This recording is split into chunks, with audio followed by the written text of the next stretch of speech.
for IgM anti-A. There's an assay for IgM anti-B. There's an assay for IgM IgG anti-A, IgG anti-B.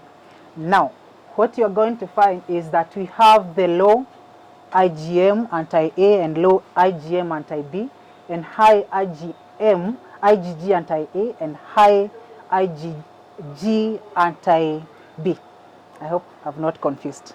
Yes. Now the thing is, you typically have to start with the low with the low titer assay. Yeah. So you don't go directly to the high titer IgM. And actually, maybe for our case, because you are not doing more of research kind of work, it's kind of a diagnosis kind of work, we probably may find that you will not need to go to the level of the high titer.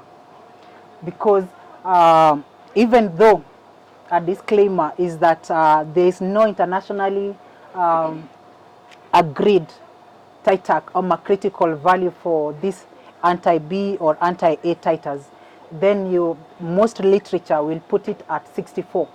So anything beyond 64 or 1:64, then you cannot transfuse that one. But there's not really any agreed critical volume, and so the advice is always every facility has to determine the critical value.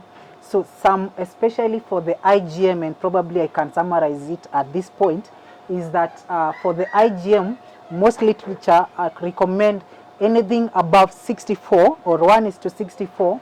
Anything the machine will report is 64, above 64, you cannot go ahead and transfuse. Yeah. So that is for the IgM anti-A or anti-B. And remember again, typically you start with the low titer. Yeah. Now for the IgG, there's some literature that still puts it that you cannot transfuse it if it is above 64, but some literature puts it that you can transfuse it if it is up to 256. Yeah. So 64 critical value for the IgM. For IgG, some put it at 64 years, but others you will find some literature will put it at what? At 256. So now, so the cutoffs and the clinical significance. I've done some reference to some existing literature, and so like one from 2014 by Africa Society of Blood Transfusion, AFSBT standard guidelines cutoff for high titers was set at 1:64. So that is one literature by African Society of Blood Transfusion. So remember that again, we don't have a very agreed one. Yeah. So at 64, meaning for all of them. Some other literature available has critical values of 1:256 for IgG anti-A and anti-B, and any titer above 256 is considered so high for transfusion. So you cannot go ahead and do the transfusion of that. Yeah, but most available literature places critical values for IgM, ABO titers at 1:64, and any titer higher than 64 for IgM and anti-A and B is considered so high for transfusion. Are we together? So now it's now the facility and the pathologists and the clinicians and the quality managers now to come up with, probably based on that international literature that is available, to come up with the critical titer. Maybe document it, maybe in your own standards. Yeah. So now, yes. And is it in our African setup? Yes. Or is it a literature from? For. Because yes. See, most of the studies that have been done, we have come to realize that Africans and the whites, yes, they have different, different approaches of things, and even resistance, and then maybe there's transmission, still it has a leading a very high rate. Yeah. So, according to reference, Yes. Is it a research which was done by the society, or is it? Do we have an article? An article. Yeah. Of the study done on their findings? Yes.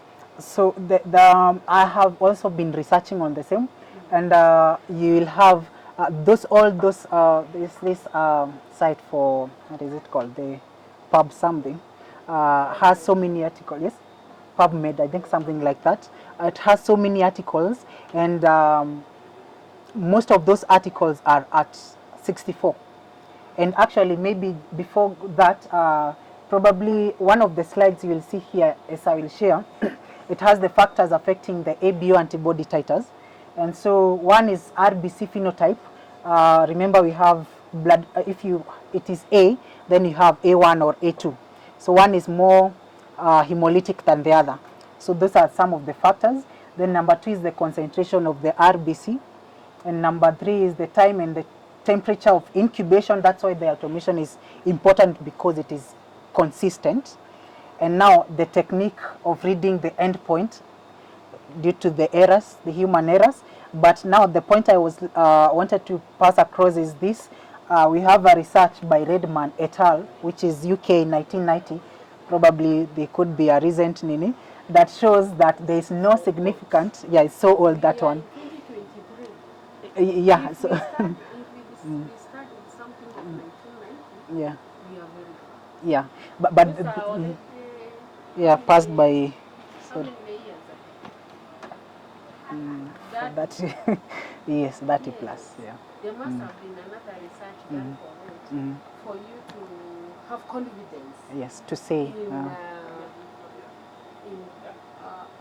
the setup, to put it as the basic way of Yeah. doing things. Because 30 years ago, even you were not born when you were born. So beings, at least Yes. you know why I am interjecting here. Yes. Because the technology and the knowledge and the literature has changed. Yeah.